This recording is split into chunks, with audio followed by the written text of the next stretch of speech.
ನಮಸ್ಕಾರ ಎಲ್ರಿಗೂ. ಭಗವದ್ಗೀತೆಯ ಸರಣಿಗೆ ನಿಮ್ಮೆಲ್ರಿಗೂ ಸ್ವಾಗತ. ನೀವು ಹಿಂದೆ ನಾನು ಅಪ್ಲೋಡ್ ಮಾಡಿರುವಂಥ ವಿಡಿಯೋಗಳನ್ನ ನೋಡಿದ್ರೆ ಮಾತ್ರ ನಿಮಗೆ ಈ ವಿಡಿಯೋದಲ್ಲಿ ಹೇಳೋ ಶ್ಲೋಕ ಅರ್ಥ ಆಗುತ್ತೆ. ಈ ದಿನದ ಶ್ಲೋಕ: ಅತ್ರ ಶೂರ ಮಹೇಶ್ವಸ ಭೀಮಾರ್ಜುನ ಸಮ ಯುಧಿ ಯುಯುಧಾನೋ ವಿರಾಟಶ್ಚ ಧ್ರುವ ಪದ ಶಚ ಮಹಾರಾಧಂ.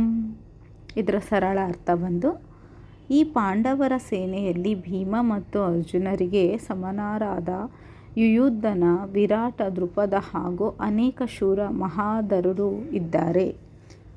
ಸಂಕ್ಷಿಪ್ತ ಸಂದೇಶ ಏನು ಹೇಳ್ತಿದೆ ಅಂದರೆ, ದುರ್ಯೋಧನನು ಪಾಂಡವರ ಸೇನೆಯ ಬಲವನ್ನು ಒಪ್ಪಿಕೊಂಡು ಯುದ್ಧ ಸುಲಭವಲ್ಲ ಎಂಬ ತನ್ನ ಆತಂಕವನ್ನು ವ್ಯಕ್ತಪಡಿಸುತ್ತಿದ್ದಾನೆ.